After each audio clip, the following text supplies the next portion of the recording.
O folofa ma whaatalo whātu Samoa lau whaasau kare nei vaenga o la fiafi ina ua 5 minuta o te nei tu la lima le tautua whaawawa lau Bluwave TV. Po lau ngaru moana TV le nei vaenga o la fiafi o le aso se fulu ma le tolu le nei. Fiaferi le vaveri o le alu asoni. O le masina lona ono le nei tausaga po le masina uni. Lua afe lua se fulu ma le tolu.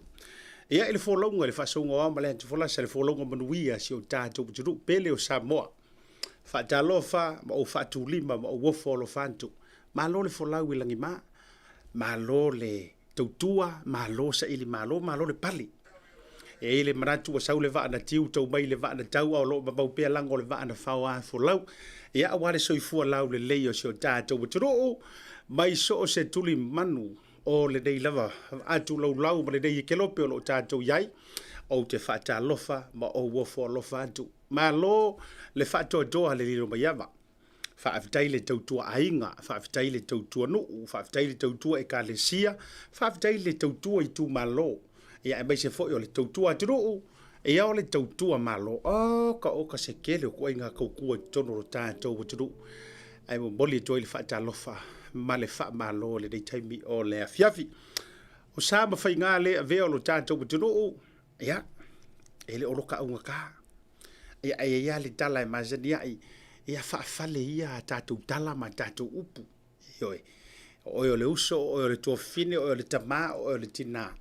O le whanau foi. I pi e mawhanga whanga ka kouso tanga ua o le tātou brukalame. Ia o le tautai ia e lono winga, ua e manuia e manu. Tu i tau mea sina e tepa i mātango fie mafua i sea. Wa i tango i ula, wa i tepa i ula, wa tātou futi manu ula. Ona o lea lofa ma leanga le lei tau muli o lo tātou ma teisiri le langi. Me la lea, au te o folofa, mo whaata lofa atuai. Ia, whio i o le tala le lei, e a mata lava lau whaata lofa, o i e whailoa mai ai, e ese lo ua lofa, ma lo u wha me melo. Ele au fai ngā luenga tutofi le tua. E wha me melo umai fo ia le turu ua toa. Io e pele le loto, e pele le anganga. Ia whioi o le tala le lei.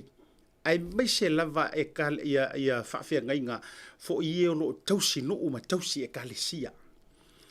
Io e.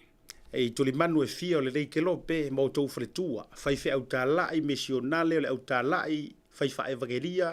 Io e tau pausa, pātele. O lea lava le taulanginga o whioi o le tala le lei, lea whatawhai taulanga, ma lea whatawhai taulanga o wholo whatu asia tele le vanga o lea fiafi. Taibara wate lea ua savali vali atu le vanumiru tau te lele lima ya matou nei ni usila o te ilo wa te aleono i Samoa. Kolu i kula e kua iei Australia lo no winga o tato tilo le fia. Tolu wha lima, longa miu kia kodu, ia po le rua foi. I Australia, au te ilo savali vali atu le se furu po se furu tasi le po i le taimi anisio stete o lo mafuta mai Amerika i le aso ngafua le nei Amerika ma Hawaii ia ma Amerika Samoa o le la o tātou aso lua le nei tātou ia tātou o fofo ta i le anga le leo lo tātou ma teisiri langi o tātou iei le tātou whaatalofa pa le tātou whaamalo ia tātou atu lungo le tātou Facebook Live, e mai se foi o le tātou Blue TV page, ia ma le tātou YouTube Live. A talo whātu tu pou moe hofo, io e lau mau maruma, e le rivanga o le fiafi. A talo whaasiata, o le mata tu i California, Barstow, i California. It is 10, sa o lila, o kai mia ka ua kuso. Ia vare mana i o lo masani le teimi e mafuta maheva mai i lau au mai mo. No winga la o lea songa fua le nei, ia ua te alai titi la vale se fulu i le to'atelo i la tau California. O ile si le so mai ai, fitu, sunga ia fitu me mea malo lava le onisa i le vanga le fiafi, Brisbane, ai ke pa ku ia te vo ku ngai i Brisbane ai te pa mana ia foi le fainga vo yo skairi e fiku ia io il taimina i Brisbane Australia mo le toila mala fa talo fa ma o mo nga lo fa se uso le sunga le li fa sala lau ia va ai na fo sa le ma futa mai Brisbane Australia wo ko ya o nga la kama fa tala inga ya le vao to le matapula Julio ma lo le on sa ile le vanga o le fiafi ia a sunga ya ar malaki hunt le mafuta mai i le dei fu panga le fiafi ia o le tofa ya le vao le mafuta mai le pone Australia ma le pole Laguna ayo Nickel is that how you pronounce it? Is it Nickel?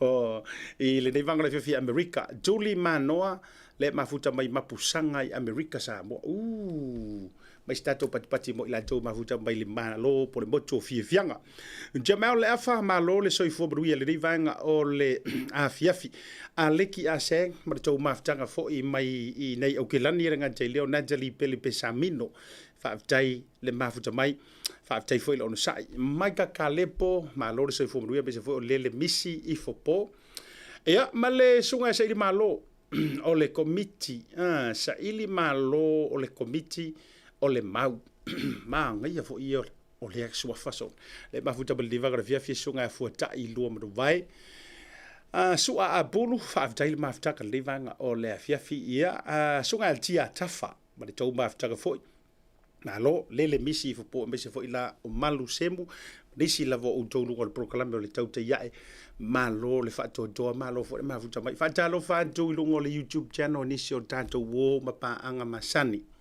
sunga ia melu si paia io ai mai se foi la o talipou pa u Andrew Asen ia pe foi mafutanga la kisa ma to foi mafutanga le divanga le fiafi ma lo la vre soi fo ia ave ta vale u ma la volo mafuta mai le divanga o le fiafi fai mali lo sa va ai foi oi e aka mai ai to fa sanga tu o matua lo fe akisi ma le loli na pito iluma io fai mali lo sa e te afatia ma e afaina i le sawa ai te taunu usao ka le mula fo i ainga ona o lou fautauta o le fautuanga lava le e vatu mo outou o ke le manga o ke whaalongo atu ua afaina mai lau ta vale pe wala vea lo sa ai sau kua fa mai ona o le mata ina o le prokalame al Tautai ai fa mone mki le ai o ke le mana oi fa pe yese me fa maure le ke le fongi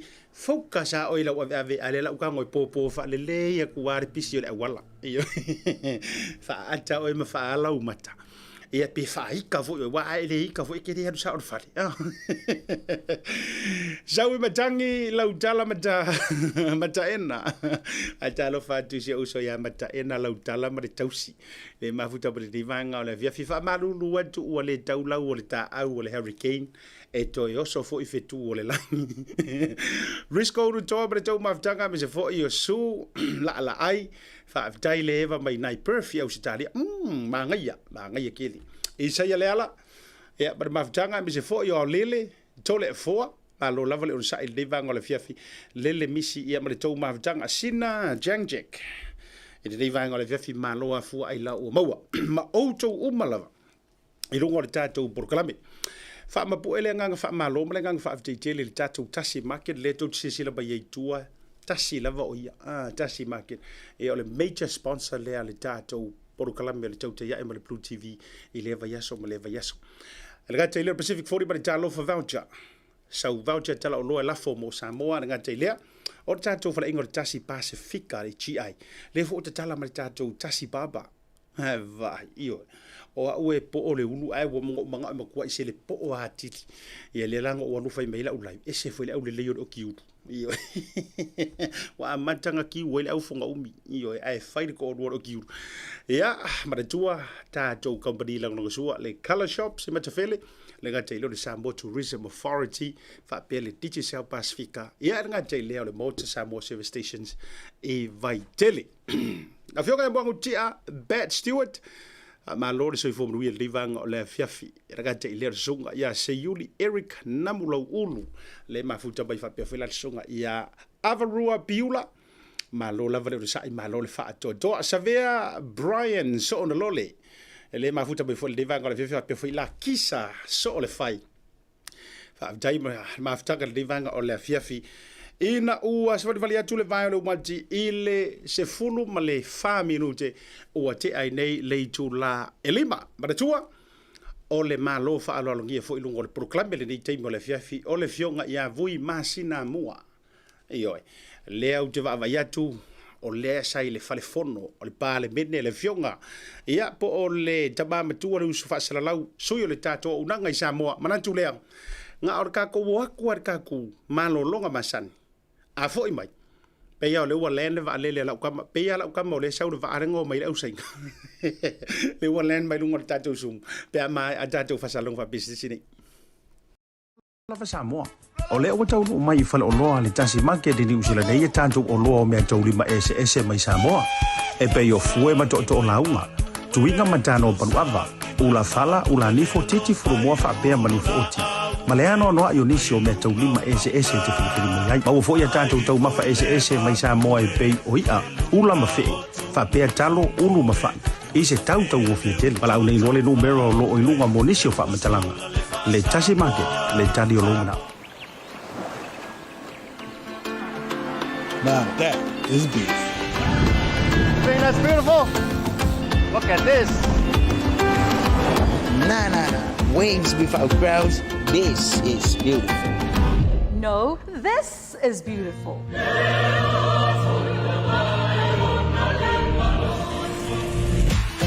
Come on now, this is beautiful. No. She is beautiful. How's this for beautiful? No, this is beautiful.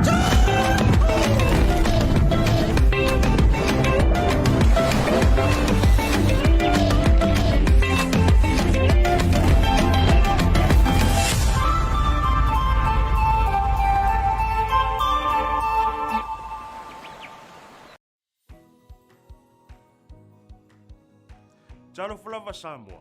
O te fia whaso atu se tala tāua le nei mo oe. O loo mau pēr le taimi e whai ei le tusinga ingoa. E fia sosoani le tusinga ingoa mo lawa o ina o whamatalanga. Ina ia whai taulia o tātou tangata. Pe a whaia whai unga i le whaatu peina o fia sosoani. E peio a o unanga mo le soifua malolo ina matangata lau tele. Ai aua le kupole. E le whai lo ina lava lau tangata. E le tu ina atu i se isi lava tangata. Po isi matanga luenga le maloni whamatalanga e patino i a te oe. Whamole, whaatino lau pito la au. Ma i o atu i a Juni, ua whaatumu uma pepa mo le tusinga ingoa. Ina ia whaitaulia uma o tātou a inga Samoa. Whaafetai mo lau lango. Mo nisi whamatalanga, tangai i le www.census.govt.nz. Mo lau lango. Mo nisi whamatalanga, tangai i le www.census.govt.nz.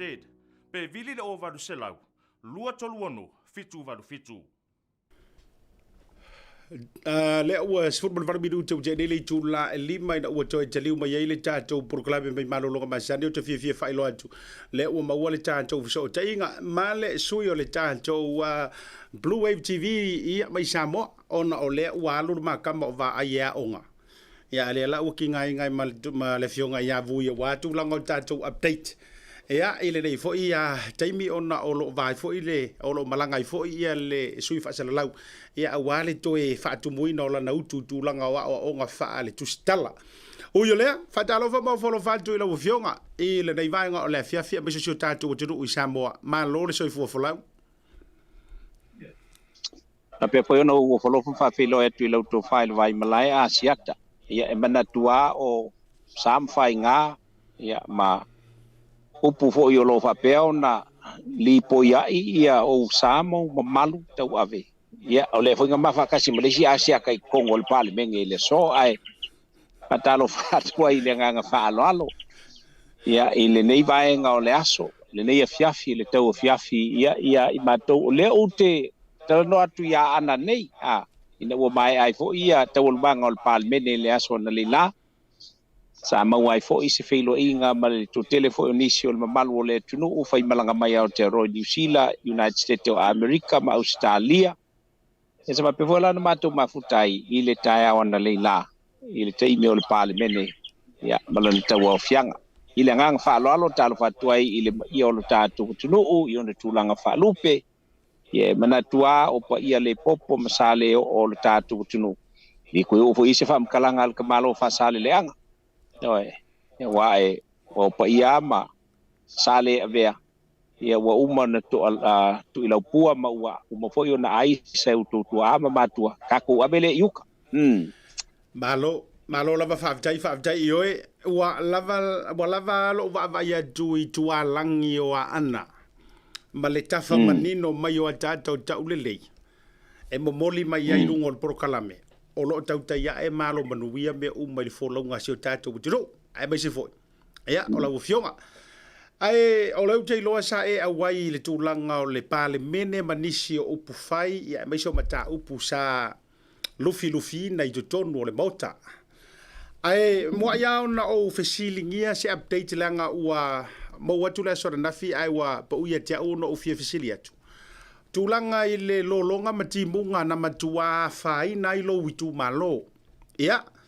Fa malo si au fo i la ufionga e me se for pa i o le tu malo ai o le fesili tu sa o a mai se va inga wa yai le toe recovery tu lango le suavai tu lango awala tu lango le letise ma vaenga o mai ata to wilano sa papali i sai pipi manisi o pitonu o fa sale le anga le na matua a fia timu ngar va solente nei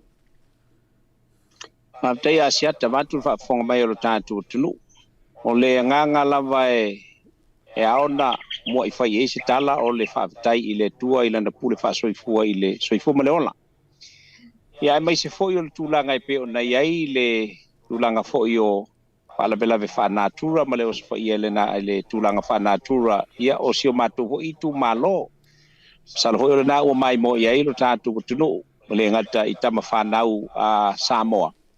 Ia mai se lava i tama whanau a whaasale le anga ia i fio anga i pe o sa papali i sai pipi fa pe foi malano o nu ia e tolu na matua a faina i le tūlanga i pe o na iai ia a lolonga i pe foi o timunga ia mauanga sa pe ona pa u ai i le whaafisili e momoli lal wha maloma le whaafitai ia i le penga malo e mai se lava fo i le fionga i le minista o ngā luenga te tele alu tātou tunuu ia ma tūlanga fo i olona doe whauwhawina infrastructure. Le fionga i le minista ia olo fiti wa ai e tu sai o le moe noa o le tofa i na watula i mai ia pe fea i le asotofi. Ia le lava na whape fo i ona Savalia lava ma peo na alu le asia singa le fionga le minsta ia inu umane e tolu o le itu malo ia maele o se tala e avane ai e tel tonu fo i olo na aua iatu ma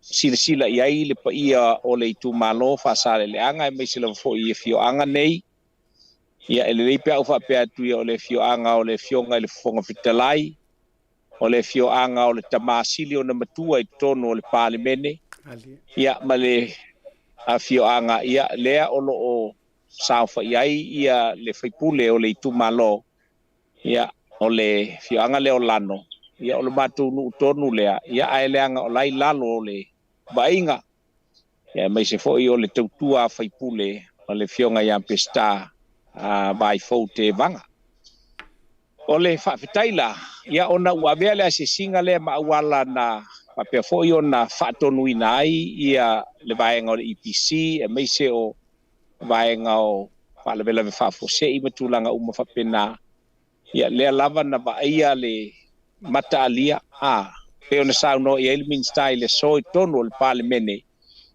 e le i momoe le au whaingaluenga asiata Malia. Ele moele au fainga luenga ia va fena moele au fainga luenga o lea ele o moele ia le fionga ile i minista ia moele fa maloma le fa tai e mesile fo ia ele i ele I whapea fo ina tu mamaina I le silasila le fionga le whongfitalai le whaipule o le tu malo o whaasale le anga numera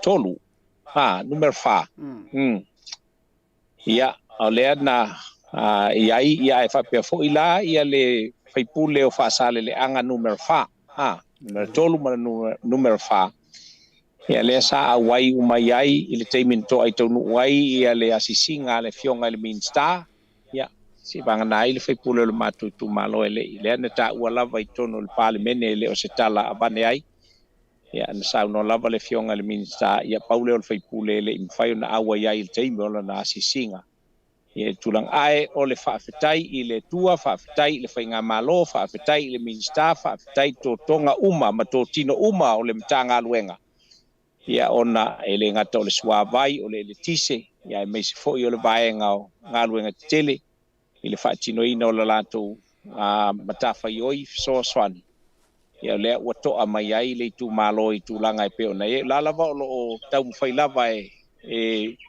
whaaleleia nisi o vaenga ia e wala ia maota malawa o ainga o le mwhai o na toe whaaleleina ia masalo ia talo sia e alu ho ia le tala noanga o le tala o le tupe ia oso nei ma se tupe fa au popo ho se talo se tupe fa au popo e fe so swani ai nai ainga o matua mafatia o le ini men no fai o le ini fale ia o se tala tu le fa funga mai o tato atunu ia me se la fo ile fa funga mai ai tu malo ma fio anga ia tolu o whaasale le anga ia e peona o tā ua ia ai aua le pole ia lava ua patino le ngā luenga le fionga le minsa ma le mita ngā luenga ia o te tonu foi ia le lava ua toa ia le pole vale foi ma le tūlanga pole sa iai ia fio anga o lo tātou I tu malo I whaasale le anga I le ngā whaalolo a siat malo whaavitai lo fionga vui ma tako fia foi fa fo ma wa Samoa me sur fa longo tu langa o lo iai le to apea o le tai tu langa le fa nga solo ina o le to recovery work le tato wo tu me se foi mo to tonu lava o le tu malo o le fisili o iai nisi le wa sa no o lo afia tu langa me to tino fale mo o inisi na afia le soifua pe lipotia mai na manu no altinga nai ona o lo longa ma tu langa itafenga asiata utele ai atu ele iai lava se li poti whapea ua au mai ai tonu o fioanga nei e tolu. Malo. A mai se lava foi mai ali I pule nuu, a mai se o suita mai tai o fioanga. Ia mai e fioanga nei e tolu ele se li poti whapena ua tula I mai. Ia pe whaaleo ina foi tonu o le palemene I le so. La tu whaftei ai le lofa o le tua. Ia e lava ona o tulanga I pe ona o swinga o le tau. Ia e pule lofa ia le tua I le soifua ma le ola o tātou tangata o lo whaasau ina lava le soifua ma le ola. E o le tali atu lea I le whaafisiri mai asiat. Ma lo whaafitai, via lenga le o le tua, o le tali le o le tali pito sili fo ilena fia whaafonga I walanga, o le tele lava fo I o so whai ngā lo longa ma pāpāo vai tawhi whapene I a tātou whaasare leanga. E tele aina sau maa monga dama lea I le soifua. Mai mau ia ai whaafitai foi wa vave tāpena ma tūlanga wa whasauni ai ia malu lau telo le tū malo. O le si au whaafesili, tasi lea vaenga na taulanga langa na le lai le tai au ia au telo fo e te au mea so fina ngalo wao le sa e au wai ai tutonu o le palemene. O le fina ngalo le whaipule mai, le sui whaipule mai le tū malo tūlo fo I o whale la taimi sa matau. Ai mana tua foi o faipule lea pe a fapesa o le au fa maunga sa fai ma officer senior foi ale tautua le officer EPC tau sanga o te atu o tua na yatu a o le lana fa ali lana fa se a pe na tali a ina ma le ilongo mali e le fionga le minister o nga luenga I se saunanga fa pea pea o le mo wa tele ta fa fita uli malolonga ma tu langa tupu mai ai pe ia tangia mai o le mo moela u fenga luenga maka luenga mai le ni nga luenga a o le na e sa no le na tu ina tu lunga Ryan tatu ata ia na tu atu o nga luenga na fai le po le na sa no ile fionga ia o le winga la o le fionga minister ia o le winga la fa fasili I so fina ngalo lo tele mo O le a sau teiko o e i sau noanga i e pei fōlinga fo i le e ua manga o le whaipule inga ia whai e se kaimi vāve lava. Ia, ai mai se tangata sa a vea ma pule sili o le EPC i ona fo i taimi. Ai wha amatai ma whai ona vave ona toe ko ngeki e se kaimi vave a o lai pe lai tatafe vai tafe ma tūlang. O la so whina ngaro lau tele mta upulea. A siata. So se tangata ia ile to mai whaapitoa. I ngā luenga ai mai se o lana mata whai o i sa whai. I le pule ina leo le EPC. O le la o tātou te loai, le ti oa fum faso o ia mea. Batu alfa fonga mai ele tunu. O le ngai, e le whapea atu la i mai pe feona e oso atu lole e whai kamakoso waia. E whai mua ia le survey i mea umalava. E le whapea la e oso atu lola wa whatino loa. Ai, iau kako masangi ho e ai le asu i whai pule. I whai pule leo samtau ma whale la tai. E tau o so vale i lesi teimi. O tua la pe a e nofo le lei ma mai tau ana saunoanga. E le o se saunoanga o boboli mai ai se tūlanga le lei ma se tūlanga fo i lele o laifia maua le fesoa soani anga. Ai fonga mai o se saunoanga i pe i kau whaaleanga. I la ulea vai wa pe na ufai atu. I tūlanga o vaenga whapenei. O le vaenga mua te wala au lau au fono. O mai leo tangata ata mai tono lau matanga luenga. Whaile tō fono tu ilunga lau papa. Whaenga whaile me lea whaenga fo ia wavi kauli lea. O le ale wave whatino ai vaenga nei. O mea umana e te angai ai. Te angai le notice board mua. Ai ke le anga I mua whakonga ka wai o sokulis ka lai e a fo e le o le lei na whatino le mea la ua whai o ngā langa o le whakongunga le wawa. Ai o so tuai tango se I se mea. Ia tupu ai le whaalawelawe le soifua ma le ola. Ai o mea o tangata ua iai le to mai ma le poto ua o ina le lei. Ia sa CEO. O le ala la o mea o le bala au CEO yang kama whakuakuainga. O mai, kako kilo le maka upu lea, whawhiwhenga fo ia whawhikauli, whawhiwhenga whakingo I se kaimi vave. Ai o se kaimi vave, o se kaimi saunga le mu, le ngata tangata lai, e whai e le fisosoan. Ai whapea fo ia I la tau olo whatino ina ngā luenga ma unang. Ina iai pea le saunga le mu. Ia ai, so ia, ioe, pea no whai atu. Se utatou masani a fo ile whai puli. E ai oso I le stay. Malo. Ai tau whaaleanga le. Me sini na leanga I mene o saunoanga whapea. Se saungoa inga I e loa ele koe whako. Ele koe whasaoa mai o esesi. Ue te saunoa le tuenga saunoanga ho. Ile e umane ua ta umamaina o le vaai ma le whalongo tangata. Ina ua whasao mai o ele tangata. Ona e whapea le o ele ke po. Ai ale mai ai. Ia o ele ai fasa sini le e ola ngai soifua. Ile nga fa lolo asia te matu fa funga mai Samoa. Malo whaavitai tele lau whionga vui a o e saunoa. O lea o mamana ia tele o watai ana tu ina tuilunga. O ata fo o lena au mai la vai le metanga luenga o ngā luenga. Land Authority. O kau ka inga ngai kama o paipa mala waia matulanga uma. O lea o matua le vale po o le kaki ma iei mo li matulanga whabena. Ia ai whamalo le whaavitai tele. O le tasi au mata upu lava lea.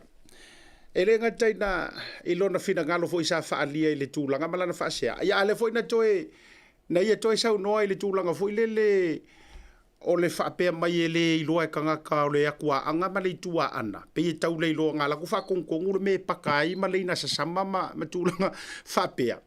O le mea wala e ona ufia vatua le mea le iso fina ngalo. Le anga o le ua e toe sau noa tonu lava. O le mea na le iai. Na uma na tula ia tule o le minista o ngā ruenga matau ia i le o se ngā ruenga na le LTA wai pe o le ufa sea mai le LTA. Sa kaunga wha mai, kaunga whai le LTA ni awa onga mani training.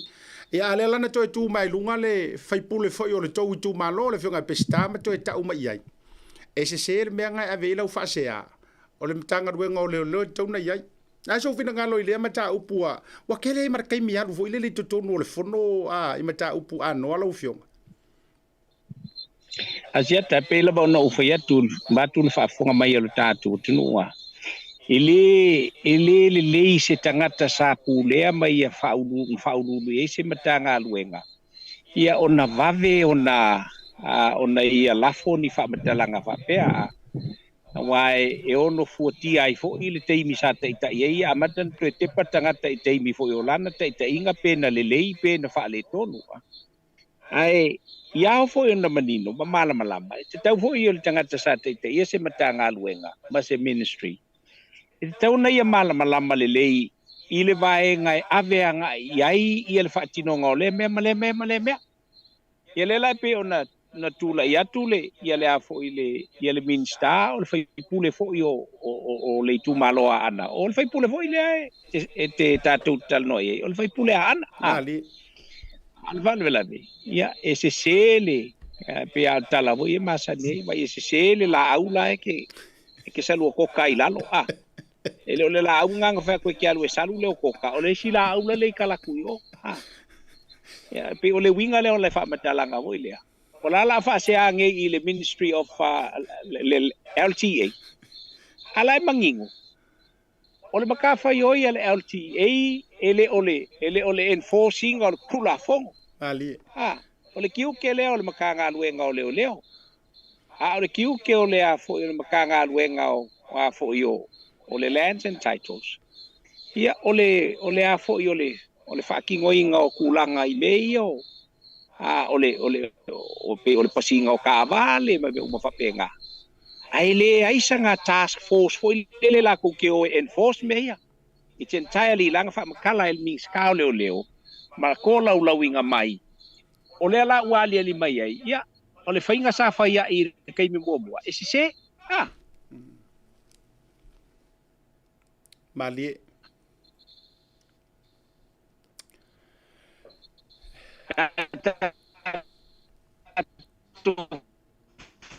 tau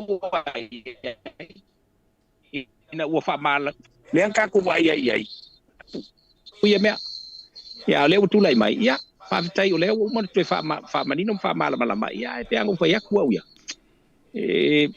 piwa mai tau pi tu lo lunga le ia le means ia le fai pule le fai sona mana ia o pe ya o le pi o makau inga ho le pi o mo le lulu ho le e valo ia o ia tu langa pe ona ia ai talosia o le lo na nganga la sa ia talosia ia ese le nganga sa ia fatino ai ia ese pu ia se kap ia pa iso ho le mari el fa fonga samo yo ia ko le mari e kwa ho fa fonga lo ngai ku malo ia ile nganga fa lo alo fa tai ia mara tuelo o te mauni nei vaenga wa fo ile le ta fa tara no nga ona va ia tu fo ia ua I fo le lai lo ne tau fiafi ma tu langa fo yo le nei fiafi ai o si vaenga o te fia fa fisili ai sau mai tau tu tono le pale mene e me sosio tatu wa tunu tasi te si valu piliona le tatu le paketi le o le na teipo le so tonu se fulu o me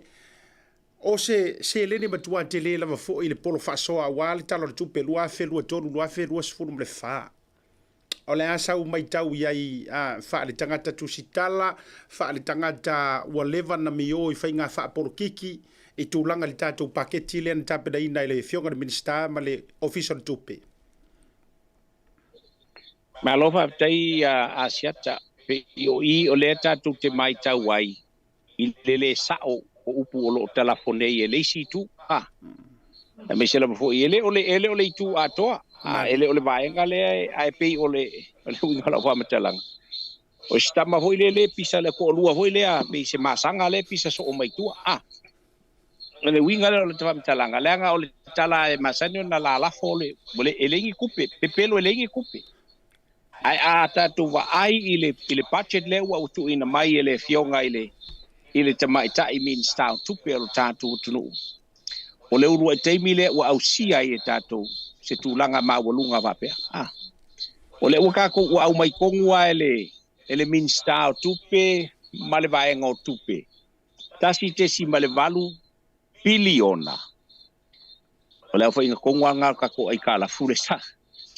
Le sa kam fa inga konko. Ya a o lea ua au sia I se tūlanga mawalunga. O lona winga.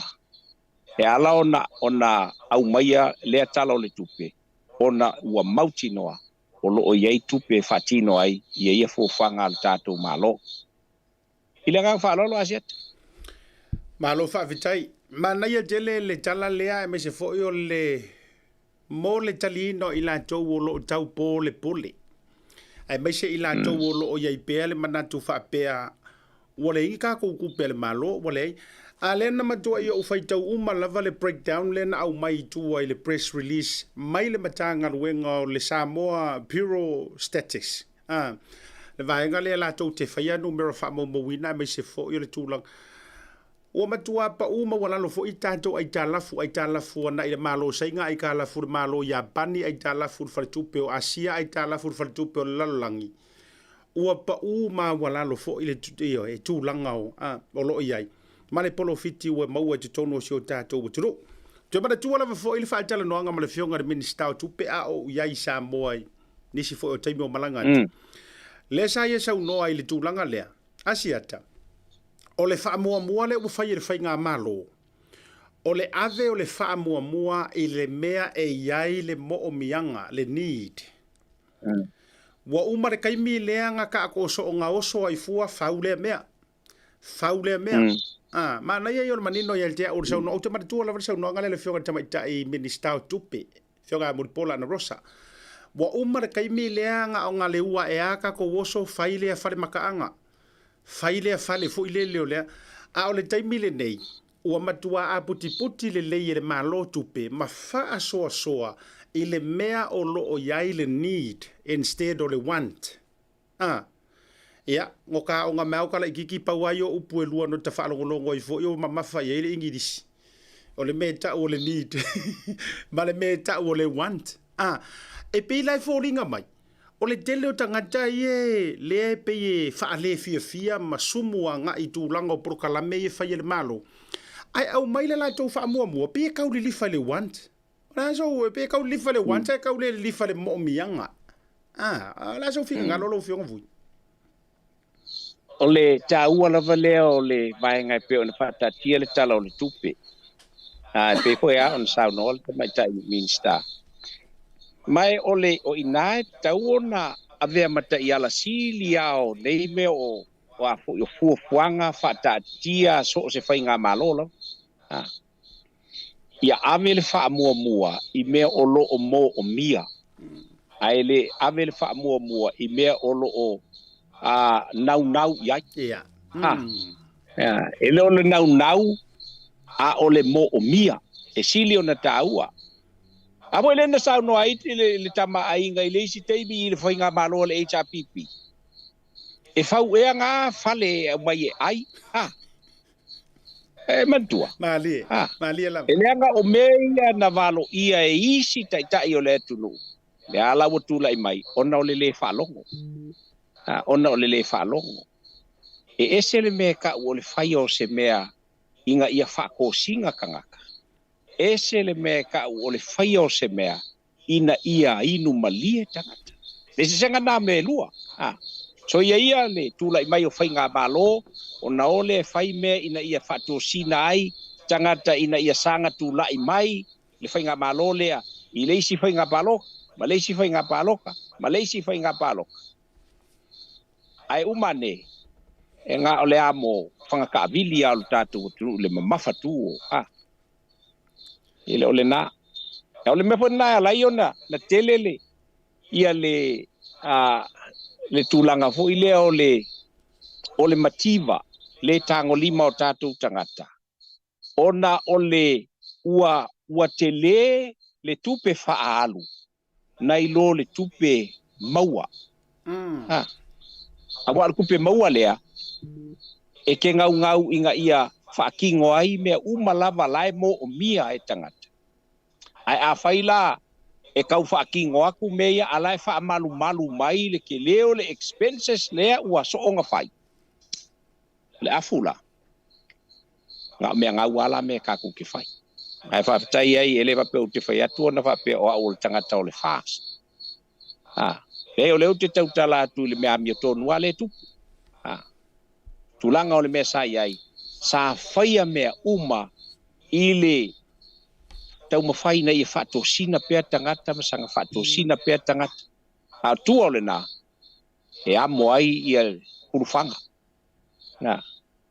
Ia o le talano atu le vaenga pe ona e sauno ia asiata. Ia la utato o mai le whainga malo. E whaamua mua le a talano ia i mai le amatanga. E ave le whaamua mua i tangata. A le mele sai ai. Sa ave le whaamua mua le whainga malo i le vaenga whaupwhai. Malona tu e tu lai mai le whainga paloka. Le mengang kupu. Whainga malo o iei nei.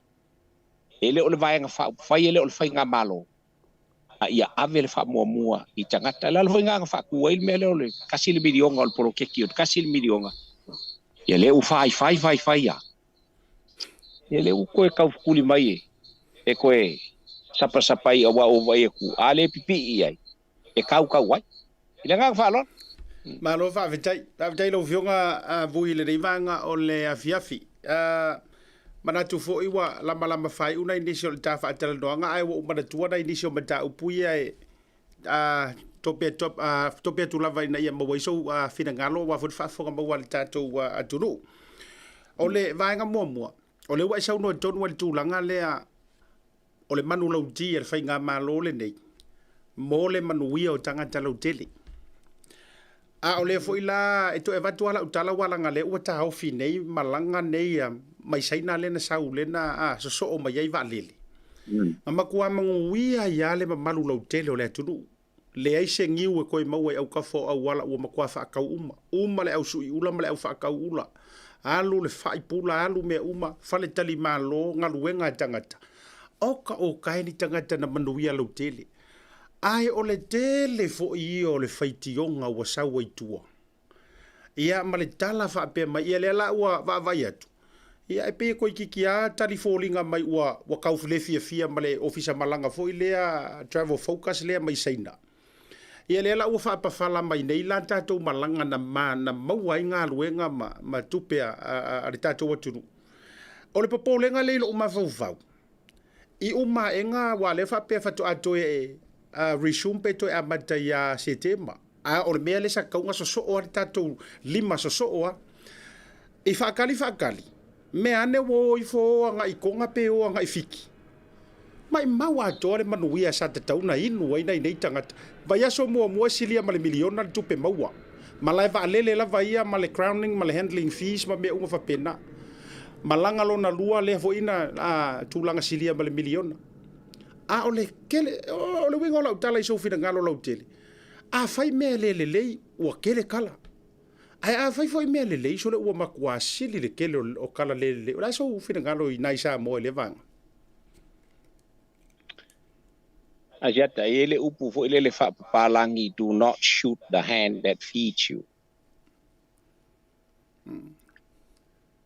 Ele imatua manino tele i le tūlanga e pe o nei ai le toe kolopa ina o le tūlanga o le malanga mai o turisi. Ai paua le vaenga o le sa fia mau hoi sa vanoa e tala noa i ma le fionga i ala uliana le la se i au maiso na fina ngalo. Ai ona ua whanatinati ona iei nisi o vaenga o lova peona. Kato noa mo se teimi ona o ole iai e tala noa iai. Ai paule o le vaenga o le sa o tau whaalongolongo tu isi tangata. E pei fōlinga mai. Ua le fia le company tonu ale te sau noa iai. Lea lato te au maia tangata nei tono o le tunu. Ona ua fōlinga mai ua taule le pua malafo i a lato. Ma ua whaaleanga i fua la lato au nanga ma le tūlanga e pe ona iai. Ia lea la ua tūla i mai ei ona pe fea ia. O atunu uma o le lalolangi pe fo ona tātala noa ma sili fo i le fionga le minsta. Sa utala noa i fo i le tūlanga e pe ona iai au se tālia. O au se tālia. E iai lo se mea e pona ia ai le fina ngalo saina ai mai se lava i tūlanga tau maketi. O pole loa Australia, o no lea. o atunu uma le lalolangi. E latou te momo o ina ia saini sa latou malilienga masaina I tūlanga o mea o turisi. Mali. Le o tātou maua. Ia le foi la o toe kolopa ma o toe whaale tonu. Ona a whai ua le fia ia le company o lo ala mai ai. Ia o salala I le fia. Le anga I le tala noa manino I vaenga nei. A ua le toe apoina le mai alalo. Ai tātou tilo I mea o lai manuia ai le tunu a whai o tafe mai ai le manuia mo tangata lau tele o le tunu ma le tunu. Ia la la me kilo I fua I le mea whaale tonu. Ai pe ona o whai atu asiata. Ole tala le nā le pālangi. Aua e te tau mawhai e whana tutu I a le mua unu. O le lima o lai e whawhanga ina oe.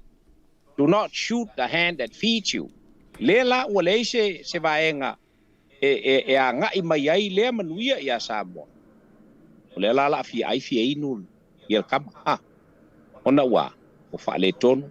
Ona ua le fia le tangata na au maia le manuia le mo Samoa. Pe a whai o le tūlanga monia lea. Ia e peila ona o talanoa atuai. Se le ia le whai le porkiki hoi lea I tūlanga ai aua nei to soa tual porkiki ele lea tātou Samoa I Samoa nei. A ngai ia tunu I whafo. Lea ngai te lea to tu ngama lea whai nai o tātou. Ia il tu inga porkiki na. A feitai I a fia me, feitai I a lauri, feitai I le fas, feitai I le whainga malo. Ia, walawa, kawa I pe kongui. Ai, aua nei tau mawhai e lafo leu lulu la au. A ngai I company la e o atunu I whafo. La e latou te tau mawhai e toso mai le manuia mo Samoa. Awa alu ngei a kako whalongo ku, a ngai I fiki, ba ngai I konga. E o mai lale au whai kion ngā e koe whaale leile me leile. A wase le leo. E o mai la o mai kupe whaale leile tunu. E o vaenga na asiata. Ai tātou te talo. Ia ina ia awane I a ti ngale fina ngalo o lantou nei ma sanga le fia umiai. Ai na o sina taimi e on toe fo I mai leo manuia I lo tātou tunu. Ia ngā whaalot. Malo whaavitai. Te rola pisi buri lea. Na o sina update lava lau o fionga vui lea ngā tasi leo mata upu sa ta whaatala noa ai. Pei au le masina le nei au e whai malanga mai fo I au te ro nei. Ia inisi fo I o tūlanga siaki whaale fo mai. Ua tautoe maua se update mai o le mata upu fo I lea I le tamaitai fo I lea mai Amerika. Lea sa a vea fo I lau fionga ma stasio mori mau au tu ia ai peina toi ei se whaale tonu mai tūlanga ona o le mori mauina I lunga I whaongaina I le Zoom. O lea se update mai o toi maua I sau update mai le mata upu lea whamune mole. Asiata o le upumonia le ai. Mai o le talamonia le la whaiat. O tele o toe popole fo I ai. E leanga o le vaenga le a foi le peno o whaiatu I le tātou o tunu. O le lava e ta oto I le whawhonganga le tunu. Pe whaamasingo pe au kele kea iai. Leanga e se le tua inga le amiotonu le sao le tua inga le whaamasino. Pe ano o whaiatu. Le sao whaiatu. E ao le whaamasino. On whatu e se mai ante au. E tusai mana la whonga na whai mai ante au. O pe I fōlinga mai o au tangata leanga le sa ia ilume. A ia whai o te wala ua le tanga luenga whaamasino ngai. Whai sela tu su enga le mata upu le. Manu ele I kupu kele ia tūlanga o le vaenga le nei ma pupu le tūlanga o le mata upu le nei. O le upu monia. Leanga o le tuua ia o le tangata I se tuua inga le sao le amiotonu, le whaavaea, unprofessional. Ia o se vaenga sili anana leanga. O te mana o ala uia. I le vaenga o whaamasinonga. E whaisala tu su enga I le mata upu lea. O leo e ta pena le a fo I le tusi e abe ia I le whaamasinonga I le vaenga lea. ia mau ke mga o inga ia ile mai kai famsingo le fa ko ese langa yang la fonga yang fai langa ele upu tangata wo ia ye na lafo ia ta ba sel va enga le ye leu HRPP fake pages le ye Mali. Eu tele popole ye langa la sir fanga le tu le boni mal fa mau ni la fa talanga fai ile tulanga mel na pe no fai ai awala e lo le ia ba enga le Mali. o la umoli mau sili a ka ua le famsinonga le anga o ke loa le kenge e ia yo so kanga i le kenge Mali.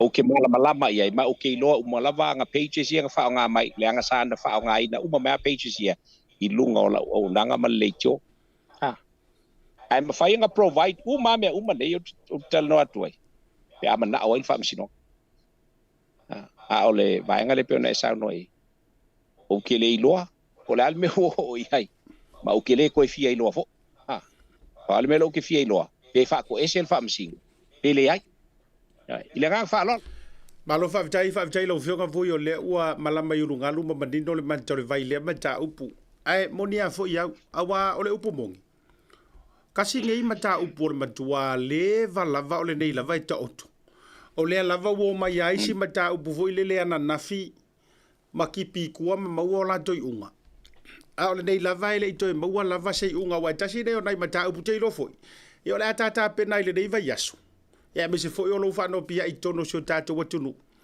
pe ma fa no toi tau maua mai ese oto otonga a war fa fo maua la tunu a la fa pa fala moni so ta fa tele no ngole nei vai yasu o mata upu nei o le lopo fe o ye le fa o wino le case fo ile le na ale fionga le minister nga ruenga male sunga tu la e pa tu langa o le ka vale fo ile le nga fa mai wa la se ne fa lilo ila lo le fionga le minister tasil na case ya o le fo ye bo le lopo fe o tatia ia ile case la vale nei le case le ale asima fine le o no le tu langa fo ile le tau fa le anga ma tu langa fa pena ya male hango yo le sifo ya mau keiso le vo fa pa fala mai le tulanga o nai sui fai pule fo ye tolu ya madisi la vo vainga fa pena ai kasi o mata upo le vala fo yo awa e pena to fai tu e molo au la fo ya ke ya wa uma e nga ma fa solo fa tu ma solo fu ya ale nei la vai fa teri tali le mano le duru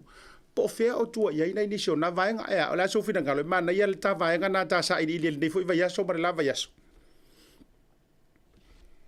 ele lei uma me uma paule vaenga o te moli mauantu o famsinonga leo nai to ina o fo yo o ale ia mamau mali mai fo ile ma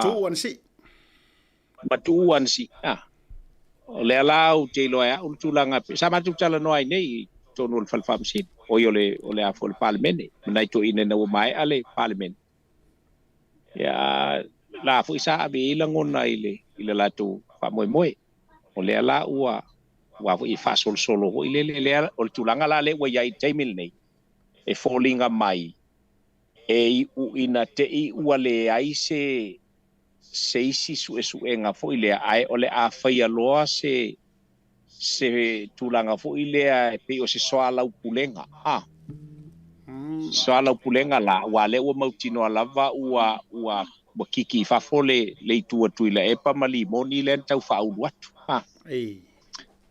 ole vaenga la le ua yai wa manino le ua yai ia e mafai ona fa longo la ua il fa masino ai le mafai ona vela ua oni tu tino le fa masino le mata upulea a faila e alu se moli maua ai fo ia anai to ina nei ai se vaenga ta uai le HRPP mal pule ngal HRPP o ina la fato a mawaile avano tu le pa malimon e fa ia la fa mtalang ya a mai ala o le ala ua mai tawatu e ono o ola ile tulanga muli o le faia o se soala pulenga fo ila lea ele ia la e ai kuila e pa malimon il kaimol fa msingonga ai le ia il taimir soala pulenga le e na o to ina nei ia maloia ia fatasi e mal famsin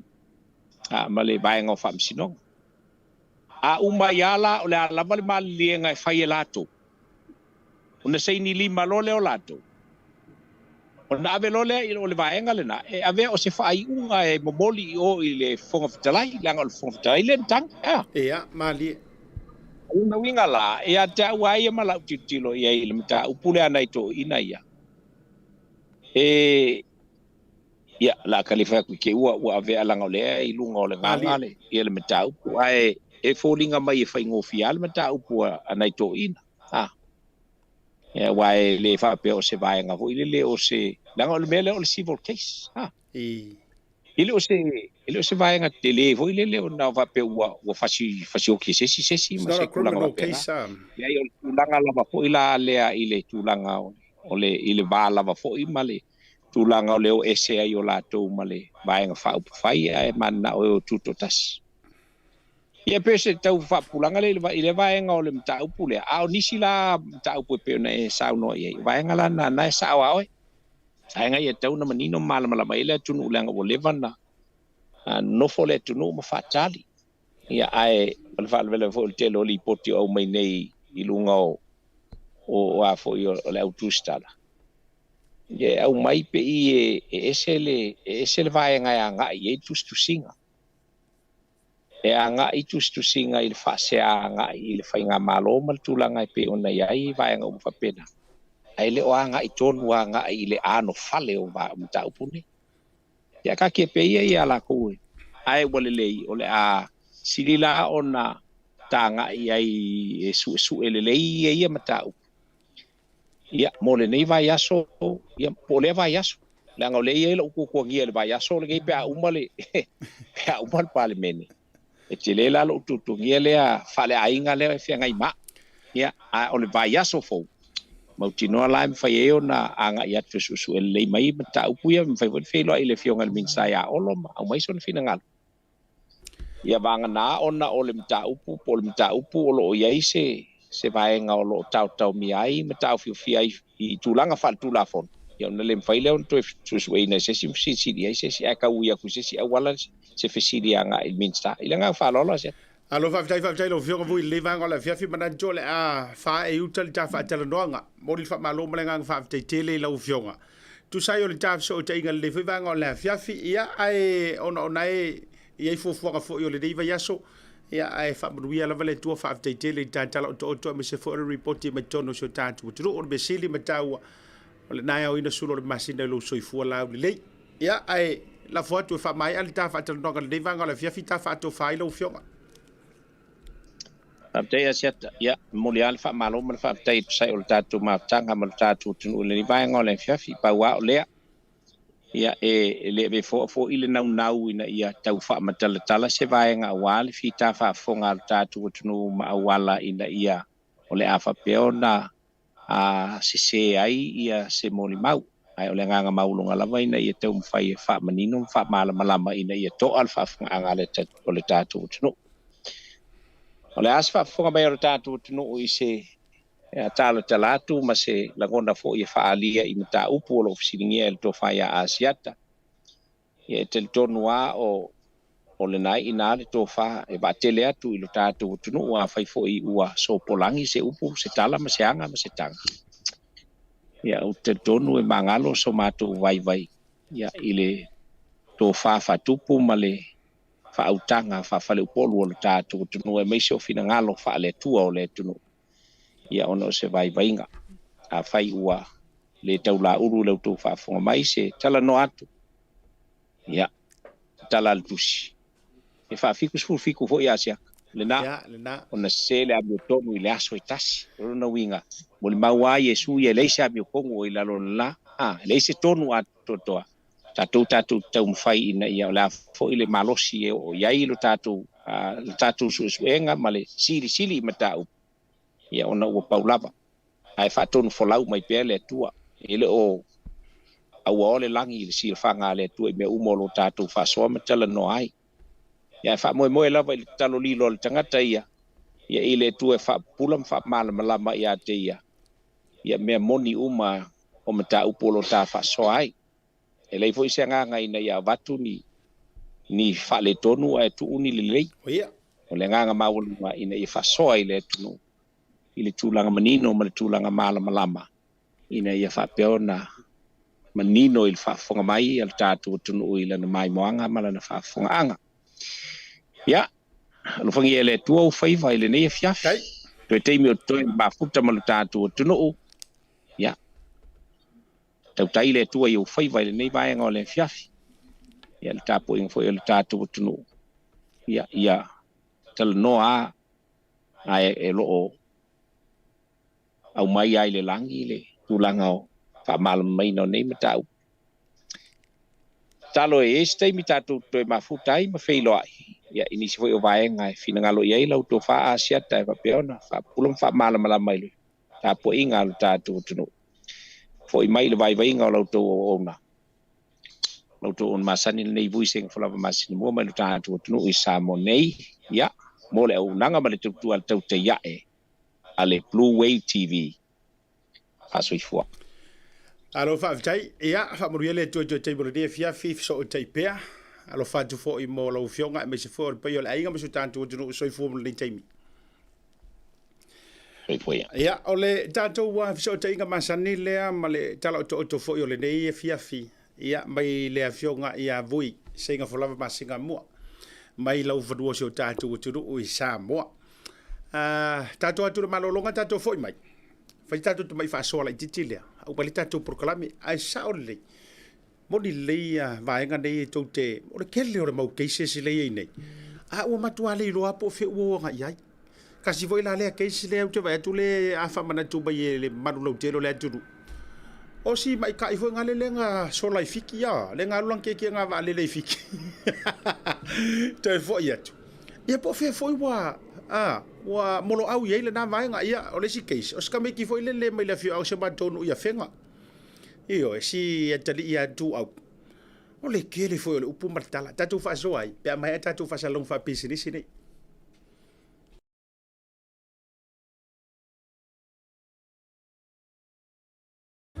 Hello, Auntie. Oh, Mayuko. Cho điều số, con hay xem mấy số cũng quen Auntie và bảo là mang lunch bắt đầu kiểu. Baby, what do you want?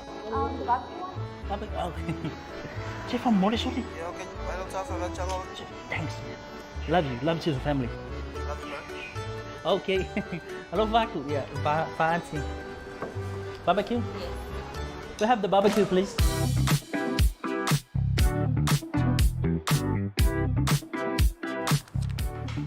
$1 for voucher.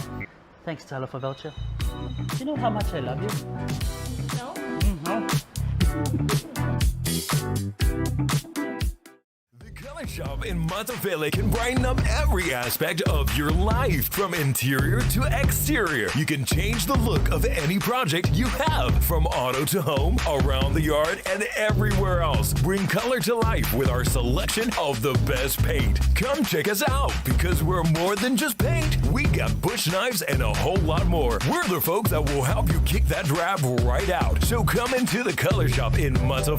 Call us on 25577 or 21527. Drop an email to cs.creston@gmail.com. Ia, joe whaatalo whaaturu joe te liu mai o le programa mai malo longa masani li nei vanga o le whiawhina ua valu miru tau te nei tu la lima whaatalo whaatu. Soka le lia oa o ia whaipa ua.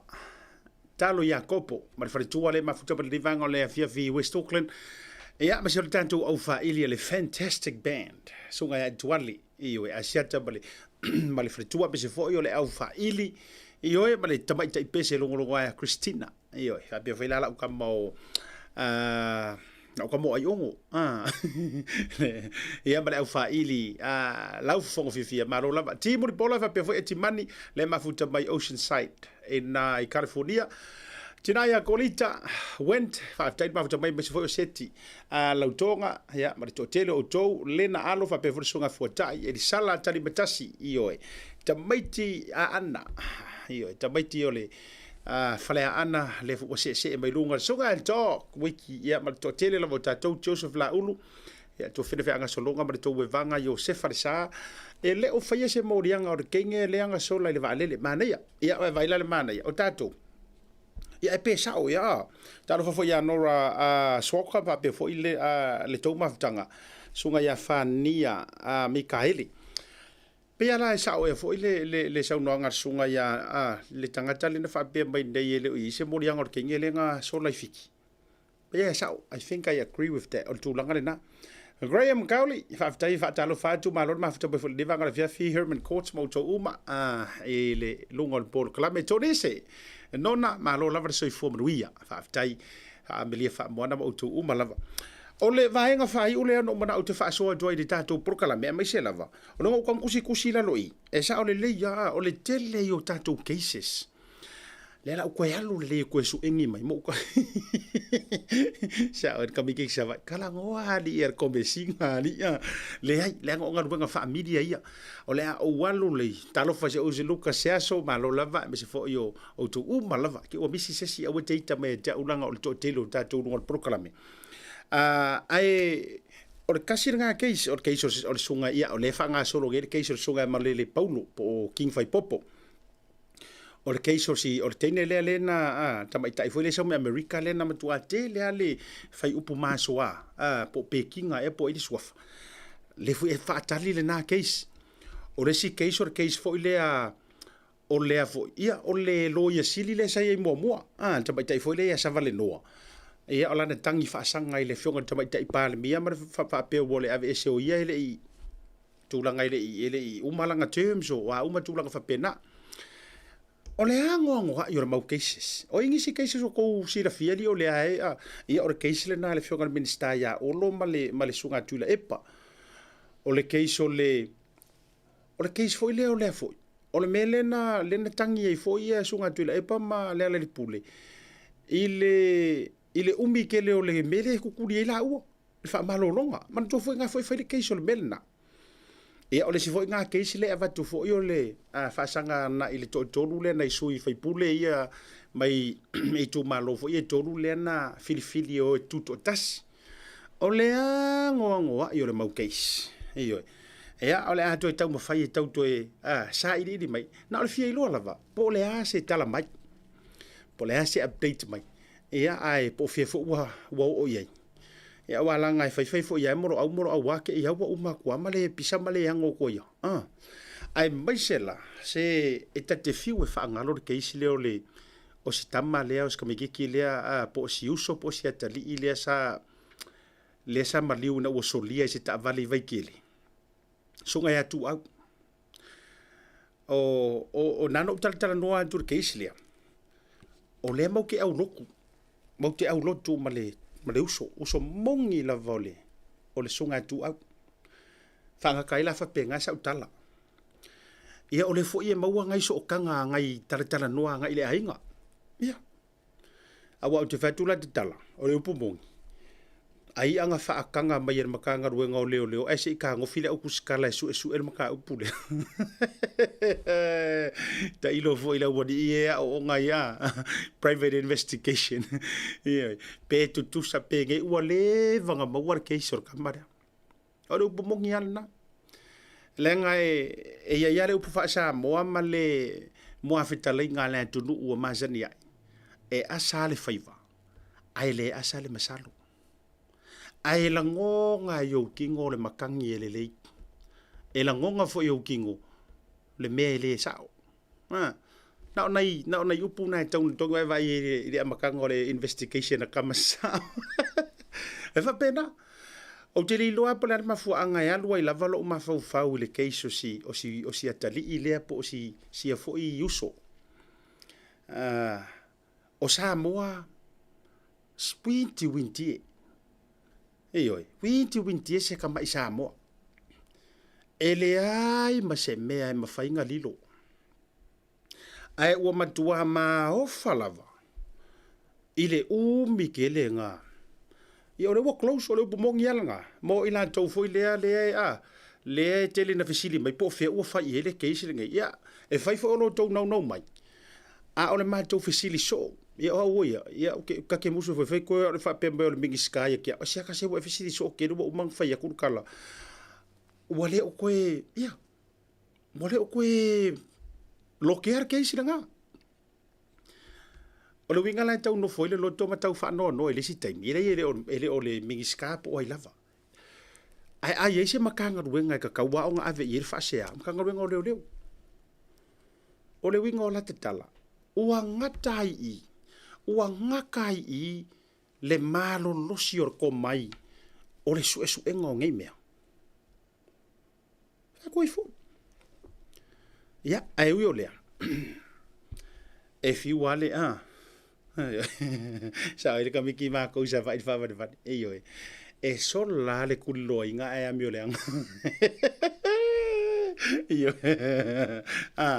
e sol la le kullo inga ko sa ele sol la amio le anga kullo fa mai e sol la le kullo inga e amio le e va alta la fonga ai longa o sa o loto ma le leise fe aluai ai longa o le leise moe ai longa o le leise tausami ai longa o le leise me fai walanga e alua ke mangkua e kala si anko nga wo fai langilanga fo longa ngo yaso iyo ngo yaso i laudi ki resi le fia uma le to tele ele na lu so le kiki so kama e tele ala da faila na tala le e fiu wale si fifo mai so se aka ke vai ala kwar si fifo facile e pour le si firanga kai fasi le ngo lai fa tanga mai le ata ai o lo ele taibu wa tau no tisi o le o ilunga ingo le aka e fiu le sifi e mingo izoro pe ko e karosanga e kau fa umi mingo ke le aka kasi ar kala fa yaka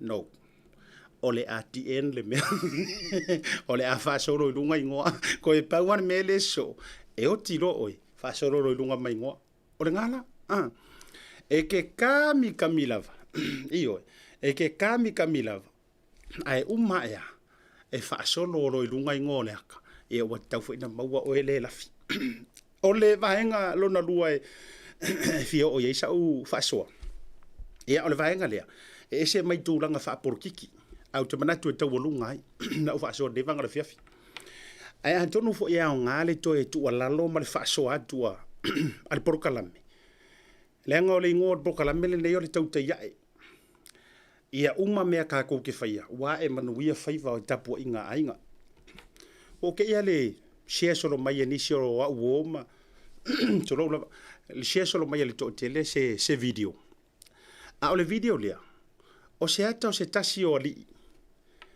nga maka mai o mata madai la unga tangata le o ka kapi fia la unga fa le nga maka mai e pe mali e vuilili pisi tangata e pe unia na mea mahali e ongor whainga o le leo mali kau ainga mai ngoanga upu matulanga whapena ai no vai atula wa share mai le video lea e le tangata o matamatai ai ua whakukura whainga le asia li isia e le mwhaino au whaingoa ina o se whaife au le anga o le utei loa ma o maua mai fo ina i tala le se whaife au ne me foi le ko kilo le foi la unga le ngor ki ala camera e sasa mai lo upo le tua mtu na febena o vai tula wa makanga ka alo le kingo foi le wa ta mai male ngo se mato fa fe ngainga ya e la malitala ale usole na ia fa pe mai ia afa pe fo yo o fa longo mai ai ia sesi au lotu ile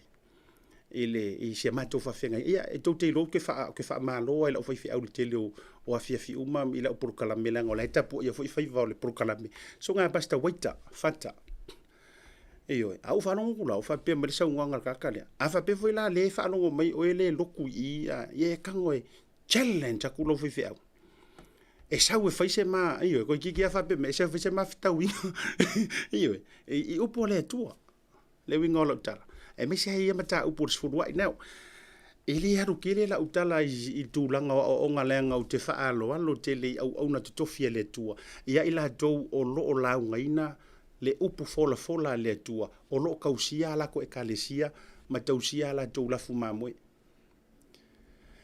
ai ilo ka ko o le fainga kai o se mo se tangata ke ngofo ma e ngor ki o la camera ele o ilo atu se sile soifuanga male o langa nai te soifua ai e saulunga langa ngo farongo longo oka se sau noanga si usosia o le na fai mai anga i fai fe au umalava o ko o ma fai fe au ia fa fonga mai sa nganga le tanga tale la de ka uolo nga swa fai it's not worth ilungo ro proclame a ola na sa no nga sa ia fa pea o fai fe au o ma ia sos fai fe au so se kalesia le fa fonga mai le kalia me os furuai le fai se furuai ma fa nga mala bala ko ke ai mal fa sala ola ko ke ai mal fa sala manga me and then later on kango point out to my lengo se mato fai fe la vatu la fa so fa pe ya te au ile fa manu yanga le tua ma so vai ngai le nganu la u swima u pe la u fe au sia u la u lein la ngai le o fai fe ai la mai la u fa te ngai le nganu o le to adele yo tu la doa o la to te o hina le nganu e o foi lai si o vai nga ma si au tau ma fai nga o lo fai ai le mafai o fa pe aku publicly o ko ie fa fa so or melia o ko ie fa le ngangu or melia o ko ie fa le ngangu or melia ku me nga pelu e o to mo mai le so ngaro ke ka uva ku e le mafai sa el ungutu kwa sa po o fe fo ie ke fa pe ke a e mo nga mawalulunga po le ha fo i rofa mai ke a mau maunga maurulunga o laulaunga a kulo ko e ngaolo ma ar sami nga lulu maunga kikeli e le mafai sa i lo nguku o fai o ko ia ko inga ye fai ar proclamelea o ko ia ko inga ye fai ar proclamelea e ko ke le ilongi mea o to mo mai sa le anga o ke ilo le fa alo longia la matou tanga le vanganga fekalai ma le utanga sa fa fa le por Anton we live au tasi se ma ise manatu ai le mafai ngo usau ma fa ali so fa fia poto ma so uka ma iloa le anga o Samoa le au mamala e fai kau ese tutuila ma apepe o le talai tama ana o atua na le tonu o a ana na ese kau mau mai le wingo lo faso e le kasi lava ese a lo fina ngalo mo lo manatu ma se meu ese la fia ese fo ila ngona o ila tonu lava wa fa wina ma o kausi ngaluenga ma kausi ma moya le tua ai te rolo fa no ngai tu nga me e ko kele o kanga kai e o mai lava tu pe la utu ala lo ma lo fa no le utele fa ko winga ai o tu fo ile ai ke fa le fa pe o tau ka o so fa monge o so lo le kuspa ia mangai me fo ile ke kang fa kai mai lungo le live fa ai tete lo so fa yo kanga kala ngai le o ngiau ma mo e o sau e kalesia iwe se e kausi e kalesia le ona e loa lea o le fatu fa le tama fa le nganga e pui ai langa la fuma mo iwe kulo wale upu to ya tiao ko kiki a pe foi le kala ele sau fa nga u le tino ai e sau o ke ngia fa nga wais e ka mo mai le sava le la o tala no ati o e ila pito la au ele o se fai fe au ai la ku ala lokul makai le nga u te mai tau foi na ye foi le taimi na e fai ai ia se tasi foi o suafa patino si o manto nu ia sko inga se ko inga o asiaka mua sko inga wala ilonga la se mea te feta ai fai aku mea le angangu e o so mai sa mala sia ko inga ai okay loe matutua ma mau grandchildren al to ina ya oi o le soi fuanga le nei nga o le lua mea e fai tau ai oi dera la fai o le lua mea le anganu e fai tau ina oi mua fa alo o le lua o le vata puia a e pasi mea o fo ke ngau le ngai le o Yesu ioi awe te nau tele so na sa malatangata le ngai le o Yesu fa tete a vai o maua va no e fa so ai le upo le tua fa so mamalu fai ya wana i taisesi e ka kaunga awange yo wika pe afa pe o ke fa longo se la unga manga ya ai ke lo matua ila ngona lo fa no ai o ke ka u mali ngo sia mato fe au mai fa mai ai fia challenge mai au meli mai ad mai au challenge O ye se me o le tusi pa ia o sau fa pe nga e faingi fe finga wa inga le upo le tu. Ya ka ilo ye le kusi pa ia nga ke fai kaua. Au te lo tusi pa ia lea o i nai mantou ma to fai tau ia i ma le to tele. E sa i le atua le fifina u vale. E sa le fifina wai. Sa. O mana tu e tau walunga i le whaasoa e au ngā. E au ngā mo le to tele. E peina o fai atu. Vai fai la o e a mai moa ngai la uporo kalame. E le misi ngor ko akele. A e le mawhainga misi la ufa malo ma la ufa afkai feo yor kalale. Leanga I salute them, I honor them with all my heart.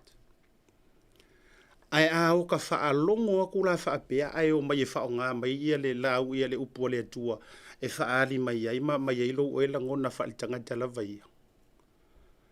Ia mai whaapea mai, e maa lai a uma whaife au e le kali a se furu ai, mama. Sa o nga ngosi o uso nga i lau li, too much. Ia o lau whaasoa lea, au tele oita. Ai o leu te whaasoa matua lalo leanga o le matua alofa. E o te. O le whaasamoa nga. O le nae te talavou. O le nae te malosi. Aua ne i ngau mataina le la au o upu e talanoa ai to ina. Aua ne i ngau mataina leanga o lea e te le iwe. E te le talu fou. O le whaonga ina i le atua. A whaapea fo i o ngai whai onga o ngai ingi se whaosoa oe. Aua te oso fua ile, wha oso le tangata. Ta talo, a whaiwa e sila fia o naia oele me alofa le atua, makua hakiri nga ka kangi kuri vai, kangi le atua. Wha ngana au. Ioi, wha au ua. Aire ole uma e loa, vili mai karangoa marisika nga ka whai ako marakanga nga oso e pingi, nga le vai peia o e ngai whai mai e. Aua le wha o ngā ina oe, ma mea tau. Ioi. E te toi tau mawhai e kiri ka ngaka. Ai whao ngā ele sua fo Yesu. O la ule nā tu alalo le vanga o le fiafi. Ia whape ngā fo i le tino. Ia, o le aka ke whape ka ika. Ai ngā o mā kou ia ka alo le malai ta o le malai o le tino. O le ake le ngā kau ai maa. Ai a tau ai maa loa ia whawhea ngainga. Ia wha umatu lea malau wha soa le vanga o le fiafi. E ili tala e masani ona wha longon matu e kalesia, wha fongan mako e kalesia te lea ina tala noa sia matu ta maa whale nganga. Wha maila na tala. A loko leanga ka ngaka loko. E feo lolo. Ai a loko leanga lor whai au. Ai a loko leanga lor whai au. Oh, too dangerous. Dangerous tele. Ia le nā tūranga. Ia le file mua le atua i le uso. Ia i lau loto. Ave e ringa ruenga le leia le atua. Wha manatu fo i mo o tau le lau ngai ina le whi au le atua. O le wha manatu o lau tau le mau e lea o ia le matapia le manaia. A whai e ke la ngonga mai runga. Manga kuor kofinga e mai runga e le kofi mai oi la lo. A whai e te la ngona ina o oe lea iai le me alofa le atua. Kuri vai i le akua. Kakalo i le akua. Ngai vaila ia. E sau ala ulaunga e patonua. Yeah. E sau ala ulaunga e pakongua. Le ala foi nana la ino o e fa uma toi foi ni vaenga wai ka ua yo ka ko Samoa. E taula me uma le fa le nganga. Ai o kasi foi nga vaenga no o filifili ya u ia mo ulangona. O i o le a o le a o tau tu vai ai. Kasi ala songo fa longo i le launga sunga ya waita. Kai mi kongu o le lockdown fo ilele. Te mi tonu o le lockdown fo ilele ko aveve langa o le lockdown me ka lockdown. Nanga wa leva ngala unga le tamalo e fa ngai runga social media. Kasi ar kai mi ngo fa longo ko ile la unga ina wo so mai. Ai ese ara o mele fa ku ile ilo ku se lo tutulo. La wa makanga nga afang koskoso ko le vai ngale anga. Ia leo langa. Kasi ali si kama ila unga nga la unga il kama lo pe ya se fale ta vale tulo nga fai ele tasi ali sa no nga male la unga nga fai mai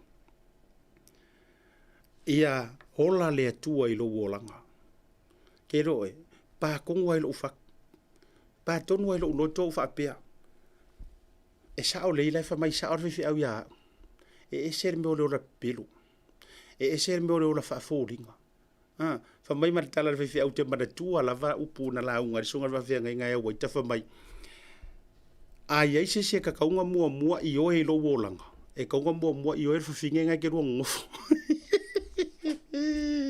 Iyo le mela lo sau e la unga mai I le fai poiponga ma e la unga mai I le ta uor fai poiponga ai le sau fai poiponga I le sau ko ro ngai kau sue fai nga ka ki ren ka dia nga mia ya fa maruia le tua e le dei vanga le via filai e le o si tu o le tu ala lo ma ta tu fa so ya le na fo ua sau no tu le fionga ya vui le ma fa tel noanga ai ai se la manga o le tau tamali la fo ye fo nga va tele ai ole nga ne yo por kala mene e tu ala lo ma tu la awatu e o nga mo e o nga fo mo au mo la usa valinga e fo tu ai mala mai le ase se akoko ai lo winga ola tatala ia ua le te tau tatu ese mai le mele o lo fa si uta ma lo fa tauta ia e fa nga ai ava no e maua ina ia fa tau ma te tau ai se uso atangata ma tu lang fa penga ai mesia pe ka ngoka usa o ronga ingo o ka ese dangerous ia u yo lea fa maruia le tu ni vanga o le fiafi talo soi fu ele nga le o le tu te ia tu ia lo tu soi fu sa mo le so taia ia e se ola manuia ia fa file mu fo yo tanto lo to de vanga o le afiafi fa mangalo se la manga o le tau mari la fo fonga va tele tau runga tato proclame fa o le so taia asia ta fa maru pio valiko mai le Blue TV soi fu mai manuia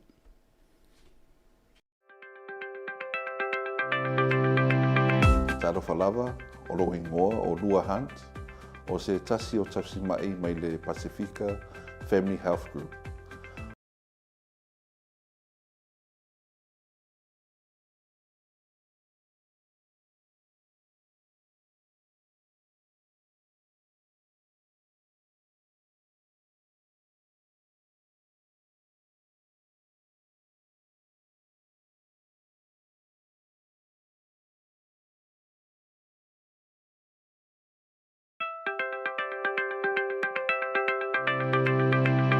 Seigafolava o lo ingoa o Lua Hunt o se tasi o Tasi Market mai le Pacifica Family Health Group.